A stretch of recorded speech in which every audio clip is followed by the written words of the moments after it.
જમ્મુ કાશ્મીરના ગુલમર્ગમાં મોટી ઘટના બની। ગુલમર્ગ રોપવેમાં ખામીથી અફરાતફરી મચી ગઈ।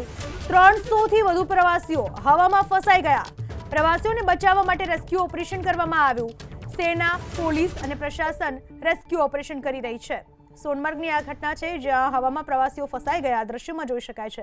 ગુલમર્ગની આ ઘટના જ્યાં રોપવેમાં ખામી થઈ અને જેના કારણે અફરાતફરી મચી ગઈ। 300થી વધુ પ્રવાસીઓ હવામાં ફસાઈ ગયા। પ્રવાસીઓને બચાવવા માટે રેસ્ક્યુ ઓપરેશન ચલાવવામાં આવ્યું।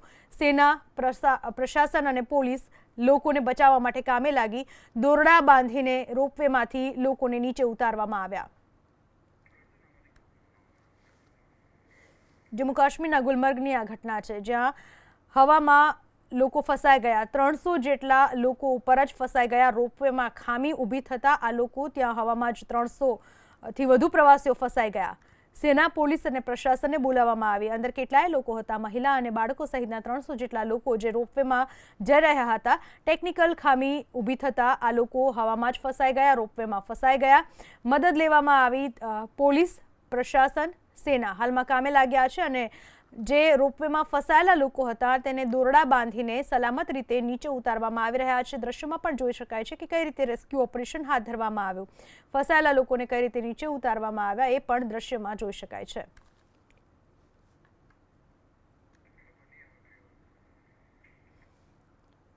જમ્મુ કાશ્મીરના સોનમર્ગની આ ઘટના છે જ્યાં લોકો ઉપર ફસાઈ ચૂક્યા હતા। રોપવેમાં લોકો ફસાઈ ચૂક્યા હતા જેમને નીચે ઉતારવા માટે પોલીસ અને પ્રશાસન હાલમાં કામે લાગ્યું છે।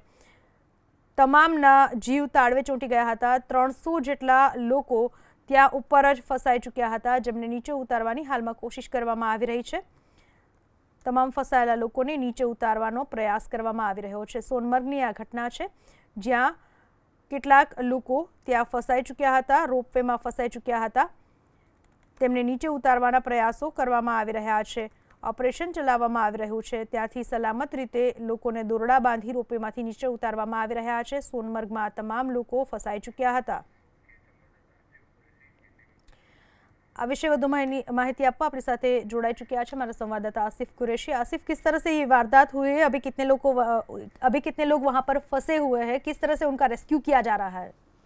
देखिए, गुलमर्ग गंडोला के 2 फेजेस में से फेज 1 में ये जो तकनीकी खराबी आई थी जिसके चलते तकरीबन 50 कैबिन्स हवा में लटक के हुए फंस गए थे, जिसमें 300 से ज्यादा पर्यटक फंस गए थे। तुरंत ही जहां पे जो रेस्क्यू ऑपरेशन चलाया गया था जिसमें सेना, पुलिस, अर्धसैनिक बल और गुलमर्ग गंडोला की क्यूआरटी टीम्स के साथ साथ एसडीआरएफ और एनडीआरएफ की टीम्स भी यहां पे अभियान में जुट गई, जिसमें पहले 1 घंटे में 50 में से 38 कैबिन्स में से पर्यटकों को निकाला गया। 12 ऐसे कैबिन्स थे जो ऊंचाई और ढलान वाली जगहों पर अटके हुए थे। वहां तक पहुंचने में जो बचाव कार्य का काम कर रहे हैं उन लोगों को दिक्कतों का सामना करना पड़ा, क्योंकि गुलमर्ग में जबरदस्त बारिश भी हो रही थी जिसके चलते उन तक पहुंचने में दिक्कत हुई। जिसके बाद जो अतिरिक्त टीम्स हैं यहाँ पे बुलाई गई और उनको नीचे उतारने का काम भी सुचारू रूप से जारी है। अधिकारियों का ये कहना है कि अभी भी 3 से 4 कैबिन में लोग जो है फंसे हुए हैं और उन तक पहुंचने के लिए लंबी सीढ़ियों के साथ साथ जो विशेष ट्रैकिंग टीम्स हैं, जो कि पर्वतारोही की टीम्स हैं, जो तार के जरिए उन कैबिन्स तक पहुंचते हैं, उनको काम पे लगा दिया गया है। और वरिष्ठ पुलिस और एडमिनिस्ट्रेटिव अधिकारी भी घटनास्थल पर मौजूद हैं और सभी पर्यटकों को सुरक्षित नीचे लाने के काम में की निगरानी कर रहे हैं। मैं बता दूं कि गुलमर्ग गंडोला का पूरा जो प्रोजेक्ट है उसमें केबल पे किसी भी तरह की कोई तोड़ नहीं हुई है और सभी कैबिन सुरक्षित हैं, लेकिन चूंकि जो मोटर इन केबल्स को खींचते हैं उनमें कोई तकनीकी दिक्कत आई है, इसीलिए उनको नीचे लाने में असमर्थता है लोगों को, जो अधिकारी हैं उनके लिए। इसीलिए जो कैबिन जहां पे फंसा हुआ है वहीं से सिक्योर रस्सियों के जरिए लोगों को नीचे उतारा जा रहा है। गनीमत यह है कि ये जो तकनीकी खराबी गुलमर्ग के फेज 1 में आई है, जो कि गुलमर्ग से कोंगडूरी तक जाता है और यहाँ पे चढ़ाई जो है जो कम ही है। अगर यही घटना गुलमर्ग के सेकंड फेज में होती तो हो सकता है कि राहत और बचाव के कामों में ज्यादा दिक्कतों का सामना करना पड़े, क्योंकि वो जो गंडोला है वो तकरीबन 13,000 फीट की ऊंचाई तक जाता है। लेकिन फिलहाल राहत और बचाव का काम अभी भी जारी है, क्योंकि कुछ कैबिन हैं जिन तक अभी बचाव कर्मी नहीं पहुंचे हैं, लेकिन अधिकारियों का ये कहना है कि सभी पर्यटक सुरक्षित हैं और जल्द ही सबको नीचे उतारा जाएगा और जो तकनीकी दिक्कत गंडोला में आई है उसको भी दूर किया जाएगा। जी आसिफ, धन्यवाद आपका जानकारी के लिए।